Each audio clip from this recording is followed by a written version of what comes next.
All right, ready to dive deep. We're tackling pathological gambling in Spain today. Fascinating topic. We've got a ton of research to unpack. Everything Yep. from how it's diagnosed to the risk factors, treatment approaches, even prevention strategies. Yeah, and what's interesting about pathological gambling, it's often like hidden in plain sight.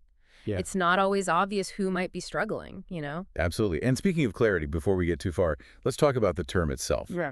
We're using pathological gambling because, clinically speaking, that's the most accurate way to describe this as a disorder. Right. But you'll also see problem gambling, Mm. compulsive gambling, even ludopathy in these papers. Right, and they all kind of touch on similar things, but there are nuances. Oh, for sure. It's like problem gambling casts a wider net. It includes anyone experiencing harm from gambling. Okay. Yeah. But pathological gambling zeroes in on the clinical condition. It's that loss of control, the disruption to your life, your relationships, everything. Yeah. And the APA, the American Psychological Association, they recognize that distinction too. They've actually changed how they classify it in the DSM, the Diagnostic and Statistical Manual of Mental Disorders. Hmm. It used to be under impulse control. Now it's considered an addictive disorder. What drove that change?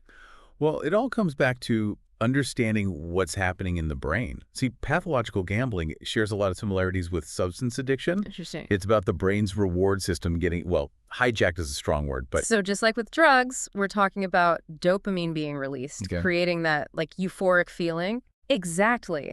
And over time, just like with drugs, the brain adapts. It starts needing more and more gambling to achieve that same high. And this is where it gets really interesting. Imagine your brain, right? It becomes less sensitive to those rewards because gambling has essentially overloaded the system. And it's this diminishing return that fuels the addiction. so it's not just enjoying a poker night with friends. This is an intense need that kind of takes over. Exactly. It's the difference between enjoying a casual drink and like needing a drink to function. Pathological gambling is about craving that dopamine rush no matter the consequences. So if it's not just about enjoying a friendly card game now and then, who's really vulnerable to this, Huh? is there like a typical profile of someone who might develop pathological gambling? Well, that's the thing, isn't it? There's no single type we can point to. But the research, especially on Spain, it does reveal some interesting trends, some common risk factors. Yeah, and one of the biggest surprises for me was the age thing. You always think about like older adults in casinos, right? Right. But the research says not so fast. Absolutely. In Spain, it's actually the 20 to 30-year-olds who are gambling at an increasingly alarming rate. Like they're the fastest growing group struggling with this. That's way younger than I would guessed. Why the shift? Is it just easier access? Like Yeah. online gambling being so readily available? Oh, it's definitely a factor. I mean, think about it. Gambling is literally a click away for this generation. But it goes deeper than just convenience, right? We're bombarded with advertising. It's glamorized constantly. It makes it seem cool, risk-free, like a shortcut to wealth even. And that's, well, it's a powerful lure, especially for young adults facing economic uncertainty. And that normalization, it bleeds into social media too. It's not just casinos anymore. We're talking sports betting, fantasy leagues, even in-game purchases that like mimic those gambling mechanics. It's everywhere you look. Exactly. And it makes it so much harder to see that line between like harmless fun and a problem. And this is especially concerning when you look at the gender gap that comes up in the research. Right, because men, they're still more often diagnosed with gambling disorder. But then women, they seem much less likely to actually seek help for it. Right. That's a worrying discrepancy. What's behind that, do you think? It's complicated, but a lot of it comes down to the stigma, right? The stigma around women and addiction. There's this pressure, this expectation to maintain a certain image. And for women seeking help, it can feel like admitting failure in a way that's, well, it's just different than it is for men, sadly. So they might be struggling in silence, dealing with all the consequences, but completely alone. Exactly. And it's so important to remember that women, they face unique pressures, societal expectations. They might turn to gambling to cope with stress, trauma, difficult life circumstances in ways that we don't always acknowledge. That's a really, really important point. The research also touched on socioeconomic status. And, well, it's a complicated picture when it comes to gambling, right? Yeah, it's not as simple as saying, oh, this group gambles more than that group. It varies so much depending on the type of gambling. Like, we do see an overrepresentation of people from lower and lower socioeconomic levels in some areas, but it's about understanding the why. So is it the thrill of a potential win or a desperate attempt to, like, escape financial hardship or something else entirely? Probably a bit of everything, honestly. And this is where understanding the nuances of those gambling habits, which your research does such a good job of breaking down, especially for Spain, it becomes so crucial, you know? It's just Yeah. not a one-size-fits-all situation. Right. And, the research breaks it down by game type, too. Yeah. One that jumped out at me, the popularity of slot machines, especially among, we were just talking about this, younger players. What is it about slots that's so alluring, so addictive even? It's the design, plain and simple. Slot machines are incredibly stimulating. All those lights, the sounds, the fast pace of play, it's sensory overload, and it can be, well, very addictive, especially for people vulnerable to impulsive behavior. And there's this illusion of control, you know? You're pressing buttons, making choices, Mm-hmm. even though the outcome, it's all chance. And then there are 1C coupons, those scratch-offs. And they seem to draw a much more even split between men and women, which is interesting. Right. Which suggests there might be totally different motivations at play there, right?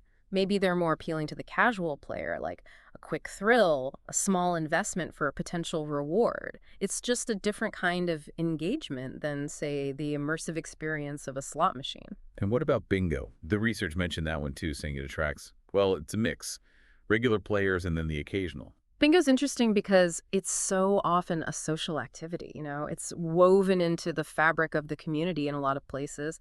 And I think it just highlights that gambling exists on a spectrum, really. Not everyone who enjoys a game of bingo is at risk for pathological gambling.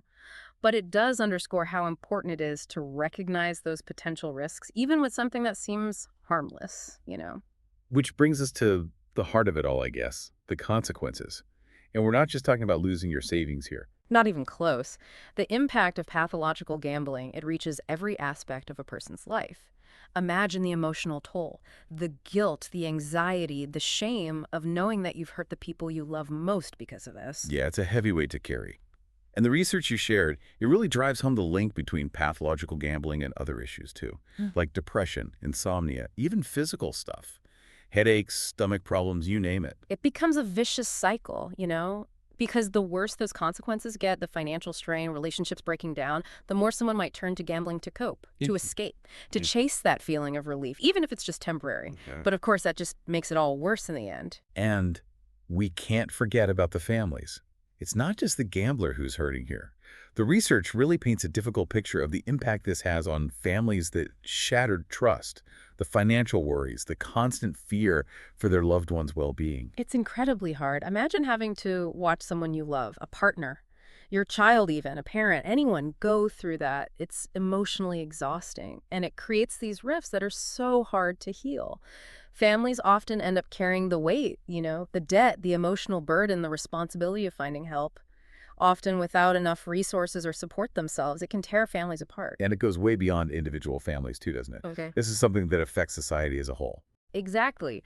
Pathological gambling doesn't exist in a bubble. We're talking about things like increased crime as desperation grows, the strain on social services that might not have the resources to handle the complex needs of this addiction, the economic burden on healthcare systems and communities. This is a public health issue, and it needs a much bigger response. So what can we do? What can we do? Well, the research did point to some hopeful approaches being used in Spain.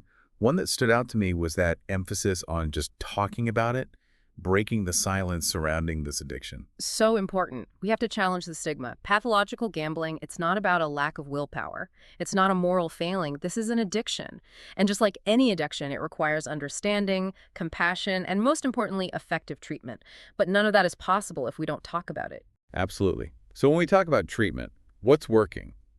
What strategies show promise? Well, the research points to a multifaceted approach. One therapy that comes up a lot is cognitive behavioral therapy, or CBT. I've heard of that. It's really effective. Essentially, it helps people identify those thought patterns, you know, the distorted thinking that can fuel the addiction. Those beliefs like, I'm due for a win, or I can control this. CBT gives them the tools to challenge those thoughts, to develop healthier ways of coping. So it's about breaking free from those mental traps that keep them stuck. Yeah, exactly. And it can be very empowering for people. The research also talked about medication, although it's not a quick fix or anything. Right, more about managing other things, right? Like if someone's struggling with depression or anxiety alongside the gambling. Exactly. It's not about masking the problem, it's about supporting the bigger picture of recovery. And that sometimes means addressing those underlying mental health conditions that could be playing a part. Makes sense. The research also talked about support groups. I can only imagine how powerful it would be to connect with other people who really get it, Yeah.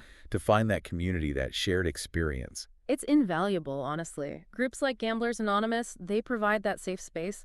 People can connect, they can share their struggles openly without judgment, get support from others who truly understand. It offers encouragement, accountability, and I think most importantly, hope. Hope that recovery really is possible. And that's what it's all about, right? That hope. But as we've been talking about, treatment is just one side of it. What about preventing this from happening in the first place? Hmm. Early intervention? That seemed to be a big takeaway from the research, especially when it comes to young people. It's absolutely key. Imagine if we equipped young people with the knowledge, with the skills to make informed choices before they even place a bet. Teach them about the risks, the psychology behind gambling, how to do it responsibly if they choose to. We could potentially prevent so much heartache down the line. It's about empowering them to make healthy choices, not just throwing them to the wolves. Exactly. And public awareness campaigns can play a role in that too. We need to challenge that glamorous image of gambling that's everywhere. This deep dive has been, well, eye-opening. I've learned so much about pathological gambling, especially in the context of Spain. We hear about the economic impact or, the devastating stories of loss. But this research really gave us a much deeper understanding of what's going on, the psychology of it, the social factors. It's about going beyond the surface, you know, recognizing the human stories behind the statistics, and then hopefully starting to have a more compassionate and informed dialogue. Compassion is key. If I'm taking away one thing from this deep dive, it's that awareness is everything. It's not just about seeing the signs of a problem, it's about challenging our own assumptions and biases around this issue. And never, ever forgetting that help is out there. Recovery is possible. And for anyone listening, this deep dive, it's just the beginning. There's so much more to learn, to explore, to discuss. So keep asking those questions. Keep challenging what you think you know. And keep having those conversations that can really make a difference.